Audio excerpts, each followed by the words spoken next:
Rupesh Mehra, general physician. Doctor Abantika Mehra, gynaecologist. Hi, আমি কাজল মেহরা। আমি আমার মা আর বাবার মতো ডাক্তার হতে চাই আর মানুষের হেল্প করতে চাই। কাজল, পুরো জুসটা ফিনিশ করো।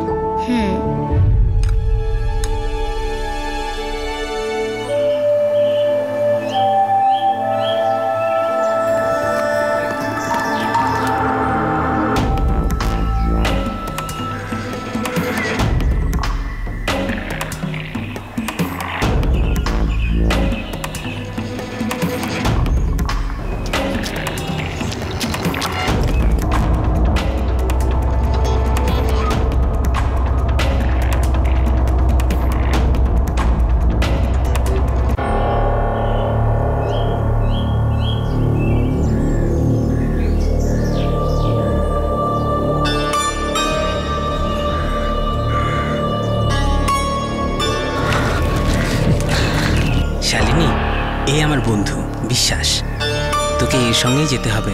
আর শোন, যদি কখনো কোনো অসুবিধে হয় আমাকে ফোন করে দিস, ঠিক আছে? বিশ্বাসের কাছে আছে আমার নাম্বার। শোন ভাই, ট্রেনের টাইম হয়ে যাচ্ছে। হ্যাঁ, তোমাদের এবার যেতে হবে, যাও।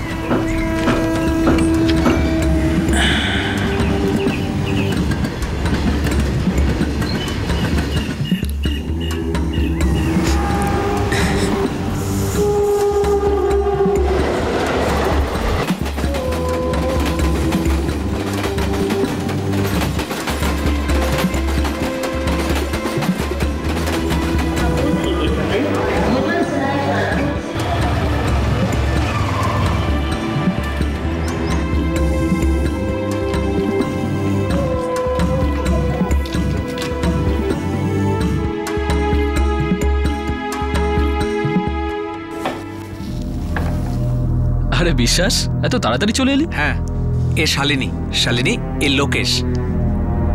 লোকেশ তোমার খেয়াল রাখবে, আর কোনো সমস্যা হলে আমাকে ফোন করবে। এর কাছে আমার নম্বর আছে, ঠিক আছে?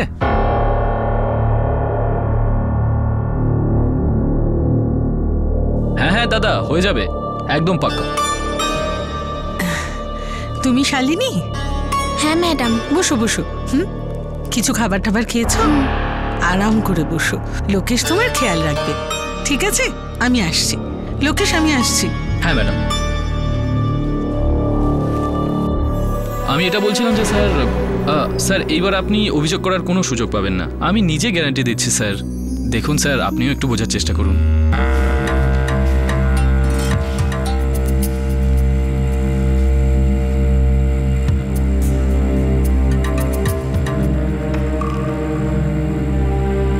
তুই আজকেই এসেছিস না?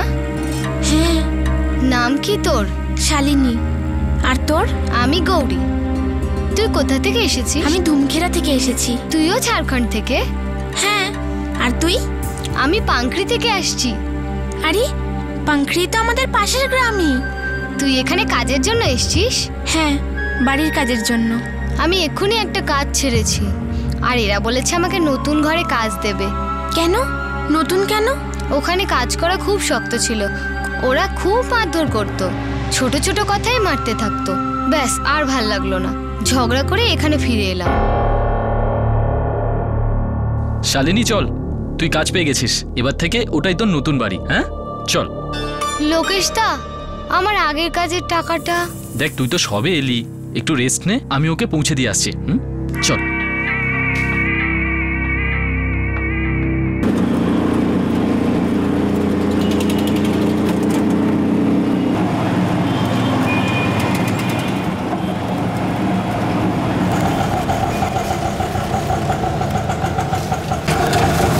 চলে আয়, চলে আয়, চল চল,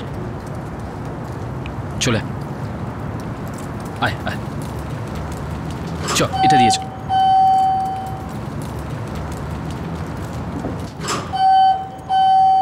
এইদিকে।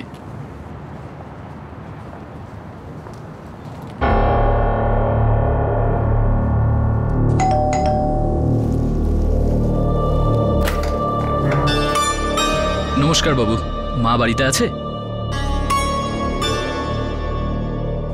শালিনী।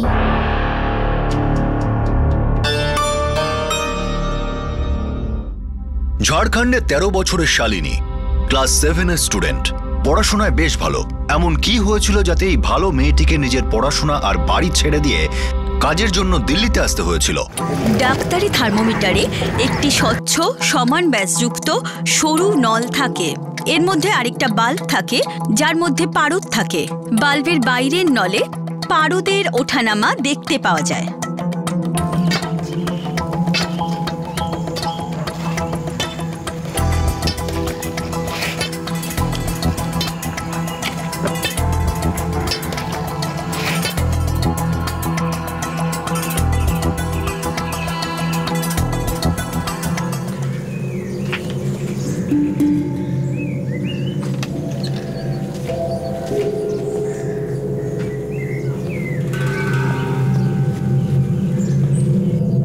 বাবু, এটা তো মাত্র 3000।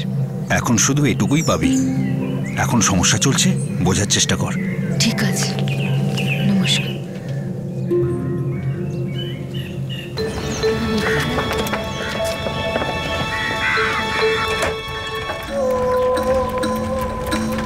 আরে শালিনী যে, কি হলো মা? কিছু ভাবলি এই ব্যাপারে? না কাকা, মায়ের সাথে এখনো ওই ব্যাপারে কথাই হয়নি। হ্যাঁ, তো একটু তাড়াতাড়ি কথাবার্তা বলে নে, কেননা সুযোগ সবসময় আসে না। হ্যাঁ কাকা। দিদি দিদি, চলো দিদি, চলো। ঠিক আছে প্রদ্যুমান কাকা, আমি আসছি। ঠিক আছে, এসো। আরে শোনো, তাড়াতাড়ি বলো কিন্তু। ঠিক আছে কাকা।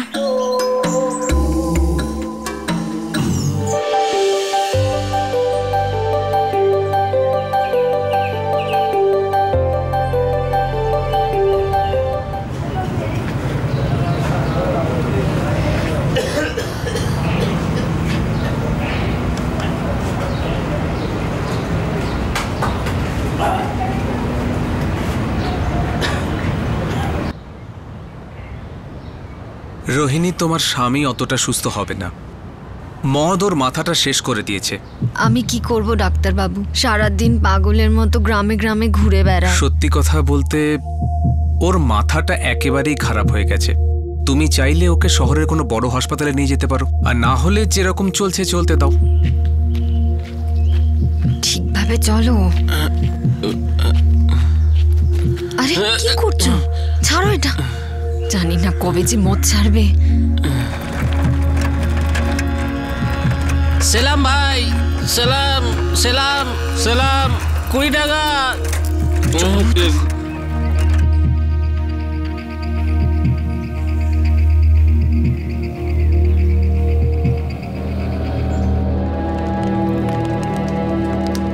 ডাক্তারবাবু বললেন তোর বাবা এরকমই থাকবে। ওর চিকিৎসা করতে গেলে কোনো বড় হাসপাতালে নিয়ে যেতে হবে। কোথা থেকে পাবো এত টাকা? তার উপরে কাজের ওখান থেকেও টাকা কেটে নিয়েছে। কেন? বলছিল কি জানি অসুবিধা আছে। ও কি নিজের পকেট থেকে দিচ্ছে? ওটা তো আর ওর পয়সা নয়। জানি না শালিনী। আর কে ওনার সাথে ঝগড়া করবে?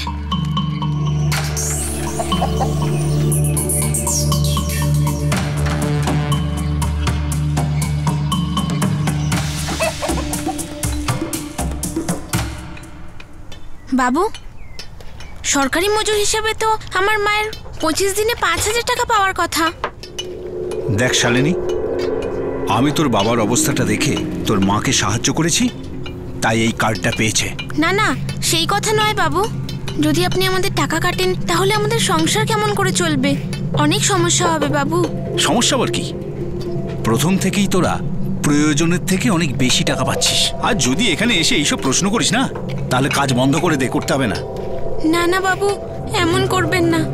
অসুবিধে আছে, সেই জন্যই আপনার কাছে এলাম। সমস্যা আমারও আছে, আর এটা তো আমার বাড়ির কাজ নয়, এটা সরকারি কাজ, সরকারি যোজনা। আর নতুন কার্ড করতে গেলে না কত লোককে টাকা খাওয়াতে হয় জানিস? সেই জন্য বলছি, যা পাচ্ছিস সেটাই নিয়ে নে, তা নাহলে ওটাও আর পাবি না।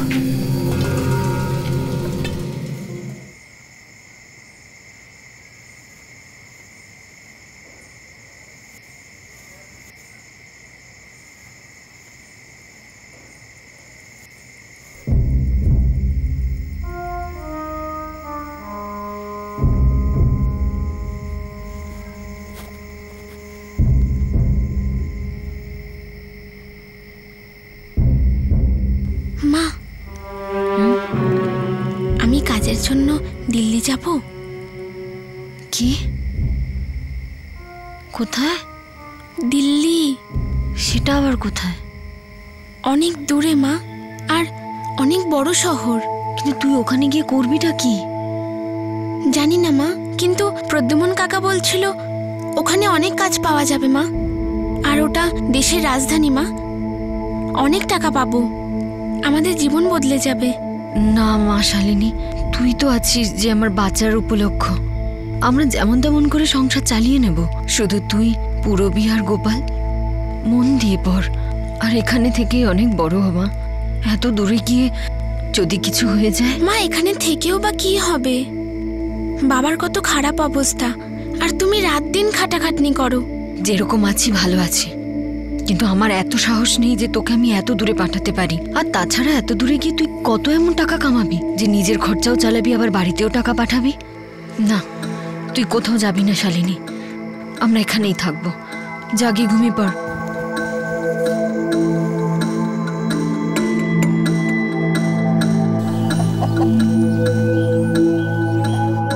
শালিনী, আরে দাঁড়া দাঁড়া দাঁড়া না, কি হলো? কি ভাবলি? না কাকা, মা রাজি হচ্ছে না। দেখ শোনা, তোর মা বেকার বেকার এত ভয় পাচ্ছে। কখনো গ্রামের বাইরে যায়নি তো, সেই জন্য। বাইরে কত বড় দুনিয়া আছে সে কি জানে? এই ঠিকাদার আজকে কত পয়সা মারছে, কালকে আরো বেশি মারবে। তারপর কি করবি তোরা? হ্যাঁ, আমি তো বলি বেরিয়ে যায় এখান থেকে তাড়াতাড়ি। এখানে থেকে তোর বাড়ির লোকেদের কিচ্ছু হবে না, ফেঁসে যাবি সারা জীবনের জন্য। তাই বলছি শালিনী, এইরকম সুযোগ ঘরে বসে বসে আর কখনো আসবে না। মায়ের নিষেধ করা সত্ত্বেও শালিনী দিল্লি যাওয়ার জন্য সিদ্ধান্ত নিয়ে নিল, আর তাও মাকে কিছু না জানিয়ে। সে পরিবারের লোকগুলোকে আরেকটু ভালো রাখতে চেয়েছিল।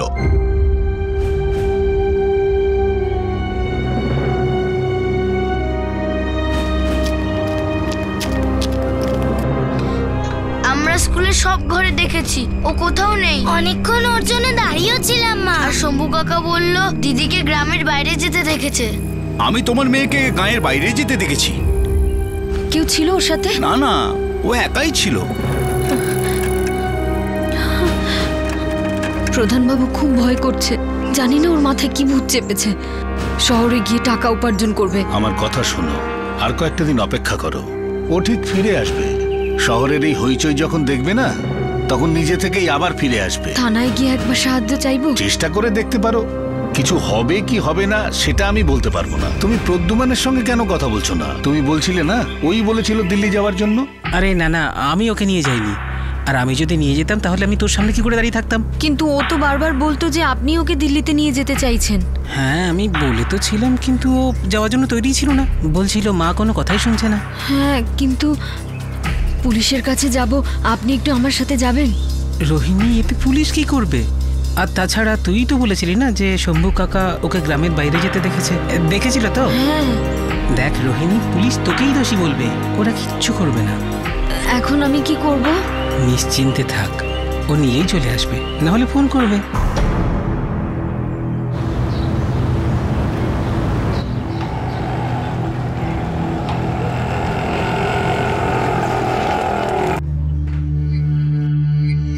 শালিনী,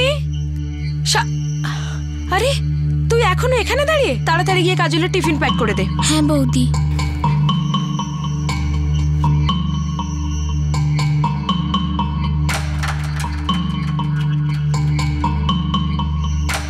কাজল, স্কুলের সমস্ত হোমওয়ার্ক হয়েছে? হ্যাঁ বাবা। পুরো কমপ্লিট করেছো? হ্যাঁ। শালিনী, এদিকে আয়। হ্যাঁ বৌদি। আমরা বেরিয়ে গেলে পুরো বাড়িটা পরিষ্কার করে রাখবি। ঠিক আছে বৌদি। দুপুরে রানী আসবে, ও শুধু রাতের খাবার করে। ওর কাজ হয়ে যাওয়ার পর সব বাসন মেজে রাখবি। হ্যাঁ বৌদি। ওর কাছে চাবি থাকে, তাই সেটা নিয়ে তুই ভাবিস না। ঠিক আছে। অবন্তিকা, তাড়াতাড়ি করো, দেরি হয়ে যাচ্ছে। হ্যাঁ কাজল, চলো চলো চলো, কাম। বেডরুমটা ভালোভাবে লক করে দিয়েছো তো? হ্যাঁ বাবা, করে দিয়েছি। আর বেডরুম লক করার আগে পরিষ্কারও করিয়ে রেখেছি। হয়েছে? চলো চলো। এক মিনিট।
সবজি, আটা, চাল সব ওই ভেতরে থাকে।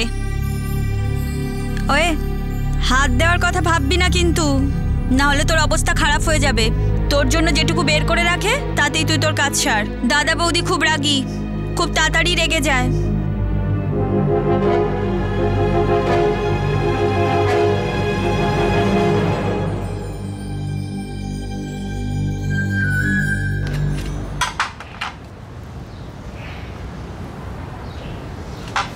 শালিনী, তুই যদি এত দেরিতে ঘুম থেকে উঠিস তাহলে টাইমের মধ্যে কোনো কাজ হবে না। একটু চোখটা লেগে গিয়েছিল বৌদি, আমি আমি এক্ষুনি সব কাজ সেরে ফেলছি।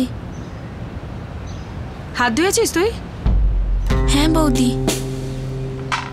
আর কাল থেকে ঠিক 5:30টার মধ্যে উঠে পড়বি, ঠিক আছে? ঠিক আছে বৌদি। আর রানী আমাকে বলছিল যে ও যখন দুপুরে এসেছিল তুই তখনও শুয়েছিলি। দুপুরে শুবি না কিন্তু। ঠিক আছে বৌদি, এবার থেকে আমি আর শোবো না।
অবন্তিকা, প্রপার্টিটা ভালো, ভালো ইনভেস্টমেন্ট হবে।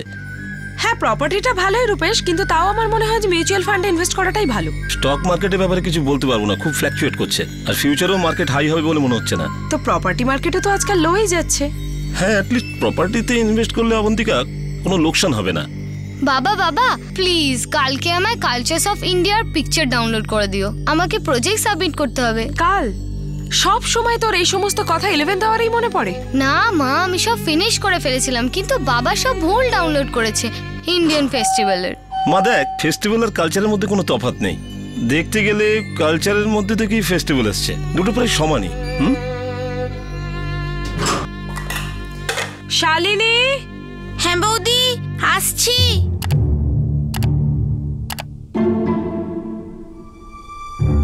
হ্যাঁ বৌদি। শালিনী, তুই বাড়ি থেকে কি আজ কিছু চুরি করেছিস? না দাদা। একবার ঠিক করে ভেবে নে, চুরি করেছিস কি না। না দাদা, আমি কিছু চুরি করিনি। মিথ্যে কথা বলা একদম ভালো নয়। বৌদি, আমি সত্যি কথা বলছি, আমি কিছু নিইনি।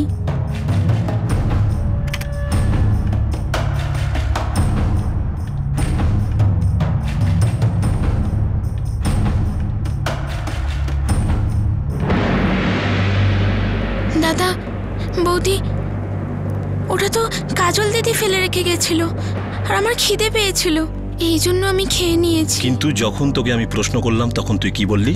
কি বললি? যে আমি চুরি করিনি বলেছিলিস কি না? গান্ধীজি আমাদের বলেছে কোনো সময় মিথ্যে বলতে নেই, তাই না মা? কাজল, তুই তোর ঘরে যা। ওকে মা।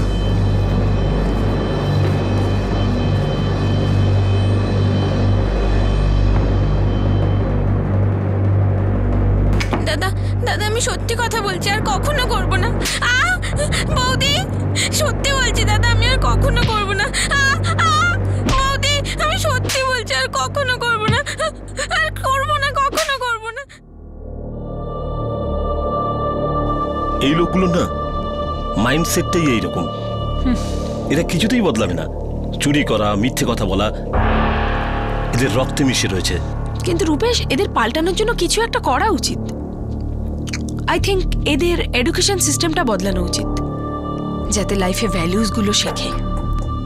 You are right.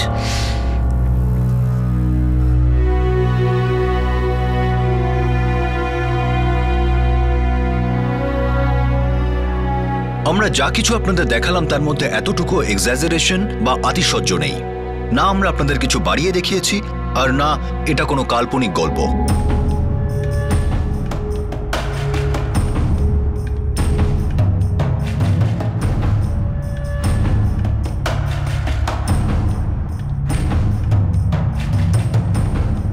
আমাদের মধ্যে অনেকেরই হয়তো খুব রাগ হবে, মনে হবে একজন মানুষ আরেকটি মানুষের প্রতি এত ঘৃণ্য আর অমানবিক ব্যবহার করতে পারে। কিন্তু আমাদের দেশের বড় বড় শহরে বড় বড় বহুতলে এরকম বহু মানুষ রয়েছেন। তারা শিক্ষিত তো বটেই, তাদের বাচ্চারাও বড় বড় স্কুলে পড়াশোনা করছে, যেখানে তাদের ভারতীয় মূল্যবোধের সঙ্গে গ্লোবাল ভিশনের শিক্ষা দেওয়া হচ্ছে। কিন্তু এই হলো তাদের আসল চেহারা, যা একটি 13 বছরের মেয়ে দেখলো যখন সে বড় শহরে এলো তার পরিবারের সমস্যা মেটানোর জন্য।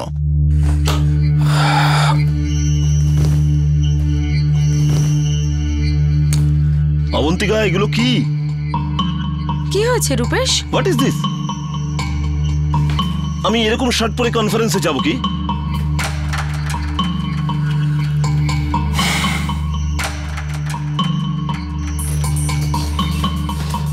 শালিনী, জামা কাপড় ইস্ত্রি করে কি করে জানিস তুই?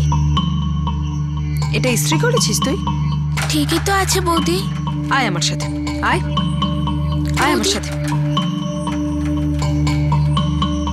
শালিনী আয়, আজ আমি তোকে শিখিয়ে দিচ্ছি ইস্ত্রি কি করে করে। না বৌদি, আমি করে নেব। আয় ভেতরে, আয় আমি তোকে আজ শেখাবো। না বৌদি, বলছি বৌদি আমি করে নেব।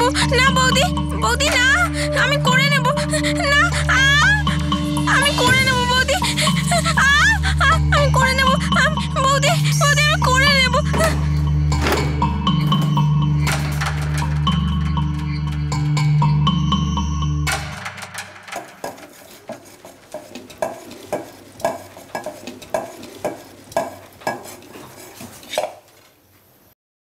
বৌদি, বৌদি বাড়ি থেকে এসেছি 6 মাস হয়ে গেল। 1 সপ্তাহ ছুটি পাওয়া যাবে? না, পরে। বাড়ির লোকেদের সাথে অনেকদিন দেখা হয়নি, শুধু 1 সপ্তাহ। 1 সপ্তাহ পরেই চলে আসবো। একবার বললাম না, না পরে। আর 1 সপ্তাহ পরে আমরা আউট অফ ইন্ডিয়া যাচ্ছি। ফিরে আসি, তারপর চলে যাস।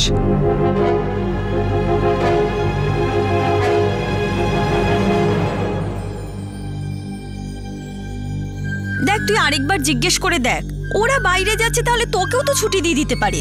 2 বার জিজ্ঞেস করেছি দিদি। আরে তাতে কি হয়েছে, আরেকবার জিজ্ঞেস করে দেখ।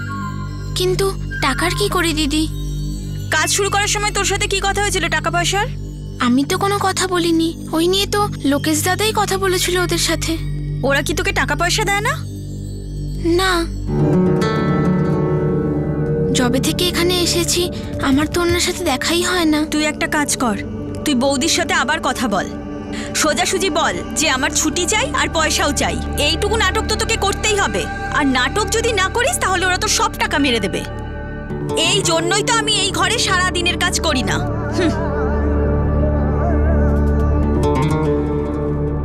শালিনী, এবার থামা, অনেক হয়েছে তোর নাটক।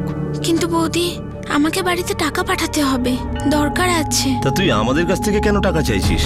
তুই যে এজেন্সি থেকে এসছিস আমি তাদের সাথে কন্ট্যাক্ট করেছিলাম, প্রতি মাসে তাদেরকে আমি টাকা পাঠাই, বুঝেছিস? বৌদি, দাদা, আমি দিব্যি কেটে বলছি, 1 সপ্তাহ পরেই চলে আসবো। শালিনী, তোর কি মনে হয় আমরা তো ওদের মতো মানুষদের চিনি না? তুই 1 সপ্তাহ বলে যাবি, কিন্তু 1 মাসেও ফিরবি না। আমি এজেন্সিকে পুরো 1 বছরের কমিশন দিয়ে দিয়েছি, এই জন্য এই নাটক করা এখন বন্ধ কর। আর এসব করে না আমাদের শোষণ করার কথা একেবারে ভাববি না। আমার অনেকগুলো পেশেন্ট পুলিশে আছে, যদি বাড়াবাড়ি করিস না তাহলে পুলিশ ডাকবো, বুঝেছিস? ডাকবো police. Welcome to Bitten World, how may I assist you? নতুন ফ্ল্যাটের জন্য একটা স্ট্যান্ড ফ্যান আর কুলার নেব। এই পচা গরম থেকে একটু স্বস্তি চাই। বাজার চলতে সব ব্র্যান্ড আর ভরসাযোগ্য নয়। তার জন্য তো আমাদের ফ্যান আছে, all purpose bullet table fan, ceiling fan. আমাদের সিলিং ফ্যান কিন্তু 30 মাসের ওয়ারেন্টি সহ পাওয়া যায়। আছে ফারাটা 2 বছরের ওয়ারেন্টি, 17 থেকে 20 মিটার এয়ার ফ্লো। মধ্যবিত্তের সাধ্যের মধ্যে একমাত্র ভরসাযোগ্য ব্র্যান্ড বিটেন। আমাদের কুলারের কিন্তু অনেক range, 45 litres, 50 litres, 70 litres, 90 litres, 110 litres. Honeycomb সহযোগে ব্রিটেনের সব কুলারের ওয়ারেন্টি 1 বছর। চেনা হাওয়ায় অচেনা অনুভূতির জন্য একমাত্র আদর্শ ব্রিটেন। গরমে স্বস্তি পেতে ব্রিটেনের ফ্যান হোক বা কুলার, আজই আনুন বাড়িতে। Britain, digitally yours. এই নাটক করা এখন বন্ধ কর। আর এসব করে না আমাদের শোষণ করার কথা একেবারে ভাববি না। আমার অনেকগুলো পেশেন্ট পুলিশে আছে, যদি বাড়াবাড়ি করিস না তাহলে পুলিশ ডাকবো, বুঝেছিস? ডাকবো পুলিশ। আর মুখ খুলবি না, যা এখান থেকে। অবন্তিকা, সবকিছু ভালোভাবে লক করে রেখো। এই মেয়েটার না টাকার লোভ লেগে গেছে, আমাদের অবর্তমানে চুরি না করে। এ আবার নতুন এক tension. This is really too much. Oh my god, stock market আরো 215 পয়েন্ট নিচে পড়ে গেল।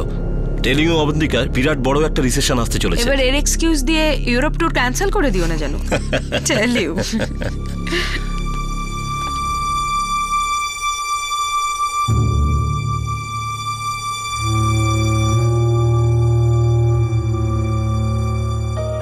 শালিনী, শালিনী, আরে কি তোর এখনো এটা শেষ হয়নি?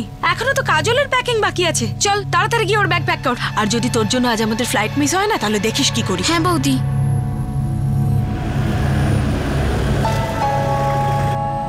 অবন্তিকা, তাড়াতাড়ি করো, ক্যাব চলে এসছে। আসছি আসছি, হয়ে গেছে হয়ে গেছে, চলো হয়ে গেছে, আসছি।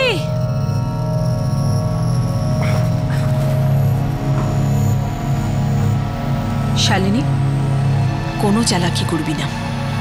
আটার কৌটো বের করে রেখেছি, কিচ্ছু চুরি করবি না, নাহলে সিসিটিভিতে ধরা পড়ে যাবি, তখন মজা বুঝবি। হ্যাঁ বৌদি।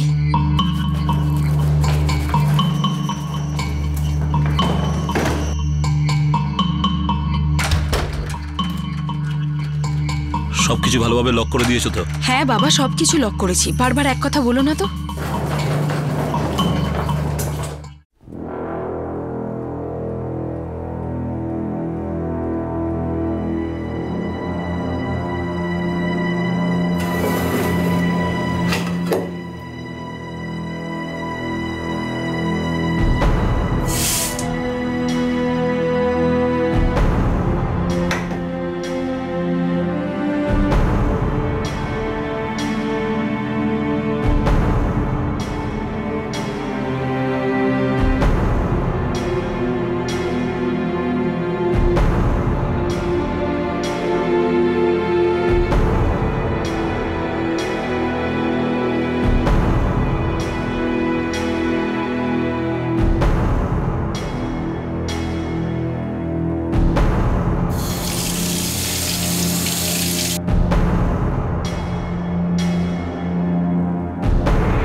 দিদি দিদি খুব খিদে পেয়েছে দিদি। কেন তুই খাবার খাসনি? দাদা বৌদি খাবার কিচ্ছু রেখে যায়নি। আমি 3 দিন ধরে তোমার অপেক্ষা করছি দিদি। এখন তো আমি ছুটিতে আছি, ওরা বাইরে গেছে, কেন আমি কাজে আসবো বল? দিদি আমি বাড়ি যাবো দিদি, অনেক দিন ধরে ঠিকঠাক কিছু খাইনি আর ওনারা সব ঘর বন্ধ করে রেখে দিয়েছে দিদি, আমায় সাহায্য করো দিদি। কেন ওরা তোকে বাড়ি যেতে দেয়নি নাকি? না দিদি, বাড়িতেও যেতে দেয়নি আর কিছু খাবারও রেখে যায়নি।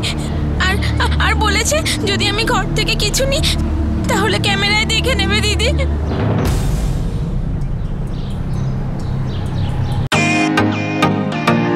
Welcome to Bitten World, how may I assist you? নতুন ফ্ল্যাটের জন্য একটা স্ট্যান্ড ফ্যান আর কুলার নেব। এই পচা গরম থেকে একটু স্বস্তি চাই। বাজার চলতে সব ব্র্যান্ড আর ভরসাযোগ্য নয়। তার জন্য তো আমাদের ফ্যান আছে, all purpose bullet table fan, ceiling fan. আমাদের সিলিং ফ্যান কিন্তু 30 মাসের ওয়ারেন্টি সহ পাওয়া যায়। আছে ফারাটা 2 বছরের ওয়ারেন্টি, 17 থেকে 20 মিটার এয়ার ফ্লো। মধ্যবিত্তের সাধ্যের মধ্যে একমাত্র ভরসাযোগ্য ব্র্যান্ড বিটেন। আমাদের কুলারের কিন্তু অনেক range, 45 litres, 50 litres, 70 litres, 90 litres, 110 litres. Honeycomb সহযোগে বিটেনের সব কুলারের ওয়ারেন্টি 1 বছর। চেনা হাওয়ায় অচেনা অনুভূতির জন্য একমাত্র আদর্শ বিটেন। গরমে স্বস্তি পেতে বিটেনের ফ্যান হোক বা কুলার, আজই আনুন বাড়িতে। Beaten, digitally yours. আমায় সাহায্য করো দিদি। কেন ওরা তোকে বাড়ি যেতে দেয়নি নাকি? না দিদি, বাড়িতেও যেতে দেয়নি আর কিছু খাবারও রেখে যায়নি। আর আর বলেছে যদি আমি ঘর থেকে কিছু নিই তাহলে ক্যামেরায় দেখে নেবে দিদি।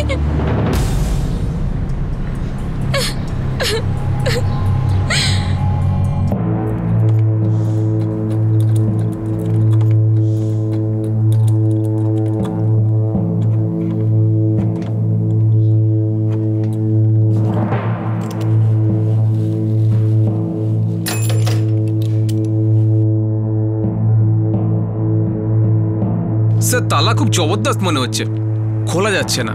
স্যার বাচ্চাটাও ভেতর থেকে খুলতে পারছে না, ওকে বোধহয় ব্যালকনি থেকে নামাতে হবে।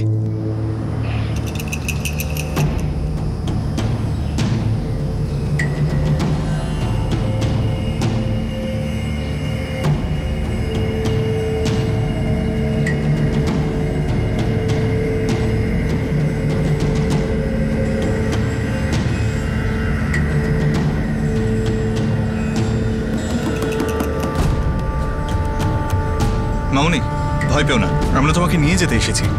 দাঁড়াও।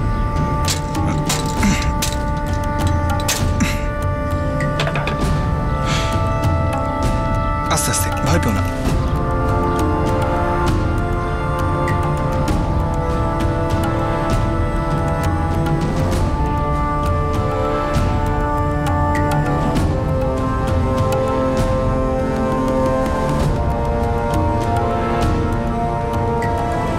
আস্তে, এই তো হয়ে গেছে।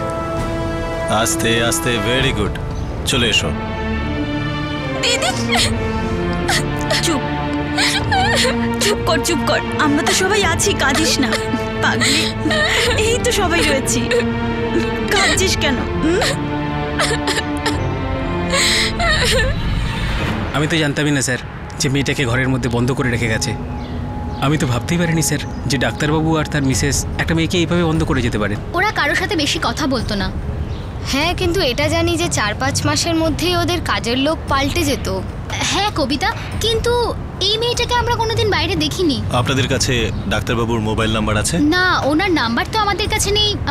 আপনি সোসাইটির অফিস থেকে নিশ্চয়ই পেয়ে যাবেন। হ্যাঁ সত্যি। আর আমি তো শুনেছি ওরা ছুটি কাটানোর জন্য বাইরে গেছে। হ্যাঁ।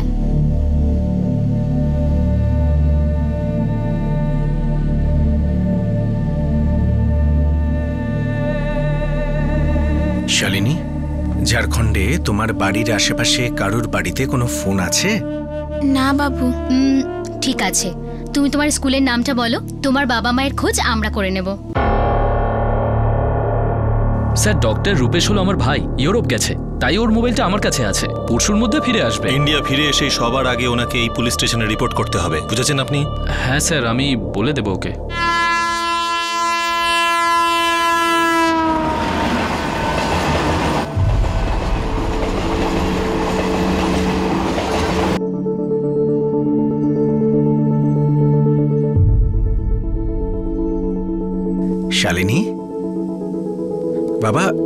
থেকে বলো, কি হয়েছিল তোমার সাথে? তুমি এখানে এলে কি করে? হ্যাঁ মা, ওরা তোমার সাথে যাই করুক না কেন তার শাস্তি ওরা পাবেই। তোমার মাকেও আমরা খবর দিয়েছি, উনি 2-1 দিনের মধ্যে এসে যাবেন।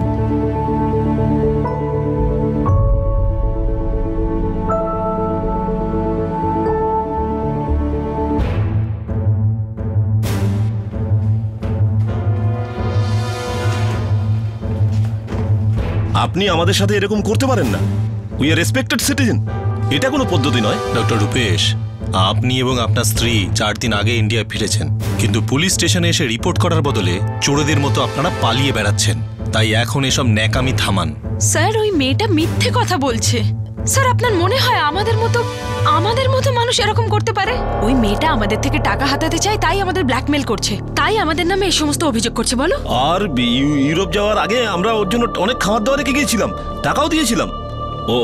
ওর এখন আরো টাকার দরকার, তাই ও নাটক করছে, ব্ল্যাকমেল করছে।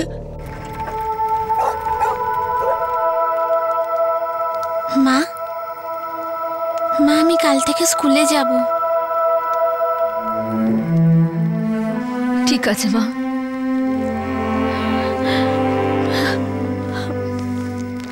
আর কখনো এরকম করবি না। জানিস, যবে থেকে তুই গেছিস আমি সারাক্ষণ এই চিন্তাতেই ছিলাম, কি জানি কি অবস্থায় আছিস। কোথাও যাবি না শালিনী, মাকে ছেড়ে কোথাও যাবি না।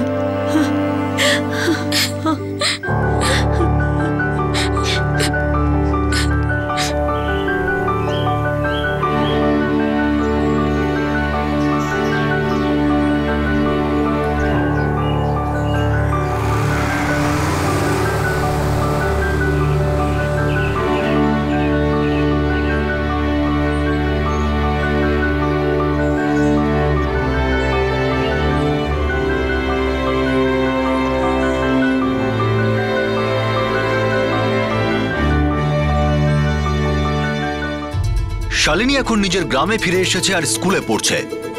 একটি ওয়েলফেয়ার কমিটি তাকে নিজের গ্রামে তার পুরনো জীবনে ফিরে আসতে সাহায্য করেছে। গ্রামে এসে তার গৌরীর সঙ্গে দেখা হয়, যার সঙ্গে তার দিল্লির সেই এজেন্সিতে দেখা হয়েছিল যারা তাকে কাজ পাইয়ে দিয়েছিল। গৌরীকেও একটা বেসরকারি সংস্থা অর্থাৎ এনজিও এভাবেই বাঁচিয়েছিল যখন সে তার মালিকের অমানবিক ব্যবহারে অতিষ্ঠ হয়ে সেখান থেকে পালিয়ে এসেছিল। শালিনীকে গৌরী জানিয়েছিল যে ওই ডাক্তার দম্পতির কাছে সেই আগে কাজ করত, আর তার কাজ ছাড়ার পর শালিনীকে ওখানে পাঠানো হয়। ডক্টর রূপেশ আর তার স্ত্রী ডক্টর অবন্তিকাকে হেফাজতে নেওয়ার 2 মাস পরেই জামিন দিয়ে দেওয়া হয়। প্লেসমেন্ট এজেন্সিতে তালা ঝোলানো ছিল আর তার মালিক অম্বিকা আর লোকেশ চৌহান দুজনেই ফেরার ছিল। প্রদ্যুমন, যে কিনা হিউম্যান ট্রাফিকিং এর মাধ্যমে শালিনীকে দিল্লি পাঠানোর জন্য দায়ী, সেও গ্রামের পুলিশের হাত থেকে বেঁচে এখন ফেরার। ডক্টর রূপেশ আর ডক্টর অবন্তিকাকে শালিনীর বকেয়া বেতন আর যে যন্ত্রণা আর অত্যাচার সে সহ্য করেছে তার ক্ষতিপূরণ বাবদ উপযুক্ত মূল্য ফিক্সড ডিপোজিট হিসেবে জমা করতে বলা হয়েছে। ডাক্তার দম্পতি এই সিদ্ধান্তকে চ্যালেঞ্জ জানিয়েছে এবং কেস এখনো চলছে। প্রশাসন কর্তৃক হিউম্যান ট্রাফিকিং এর পীড়িতদের দেওয়া ক্ষতিপূরণের জন্য শালিনী এখনো পর্যন্ত অপেক্ষা করছে। সেটা পাক বা না পাক, কিন্তু সে খুশি যে সে তার জীবন ফিরে পেয়েছে। আসল বিষয়টা হলো যে দারিদ্র, অসহায়তা আর সরকারি কল্যাণ যোজনায় প্রাপ্ত অনুদানগুলির ক্ষেত্রে যে দুর্নীতি হয় তাতে এরা বাধ্য হয় নিজের বাড়ি ছাড়তে। বড় শহরে একটু ভালো জীবনযাপনের স্বপ্ন নিয়ে আসে আর হয়ে যায় নির্যাতনের শিকার। শহরবাসীরা বলে থাকেন যে বাইরের লোক আসার কারণে শহরের সমস্যা বেড়ে চলেছে, আর অন্যদিকে গ্রামে দেশে হওয়া উন্নতির ছায়া পর্যন্ত পৌঁছয় না। আমরা অভিযোগ করি যে শহরে ক্রাইম বেড়ে চলেছে। আমরা তর্কে ব্যস্ত থাকি যে এই বেড়ে যাওয়া ক্রাইম রেটের কারণ কি। টাকার মূল্য পড়ে যাচ্ছে, দেশের অর্থ ব্যবস্থা দিন দিন নিম্নমুখী হচ্ছে। বড় বড় অর্থনীতিবিদরা নিজেদের রাজনৈতিক সাফাই দিতেই ব্যস্ত থাকছেন, কিন্তু তাদের দৃষ্টি শুধুমাত্র শহর কেন্দ্রিক, ঠিক যেরকম আমাদের উন্নতির কার্যক্রম। কিন্তু আমাদের গ্রামের উন্নয়নের প্রতি নজর দিতে কেউ রাজি নয়। ভারতের উন্নত এলাকা অর্থাৎ বড় শহরগুলি যারা নিজেদেরকে এই আর্থিক মন্দার শিকার ভাবছেন, তাদের উচিত আর্থিক অন্ধকারে ডুবে থাকা এই অচেনা ভারতবর্ষকেও নিজেদের উন্নয়নমূলক কার্যপ্রণালীতে সামিল করা। সেই ভারত না জানি কবে থেকে আর্থিক অন্ধকারে ডুবে রয়েছে, আর এরকম অমানবিক অত্যাচারের না জানি কবে থেকে শিকার হয়ে আসছে। সেই ভারতের জন্য কি কোনো জায়গা আছে ইন্ডিয়া ইনকর্পোরেটেডে? আপনাদের সাথে আবার দেখা হবে ক্রাইম পেট্রোল দস্তাকে আরও একটা নতুন কেস নিয়ে।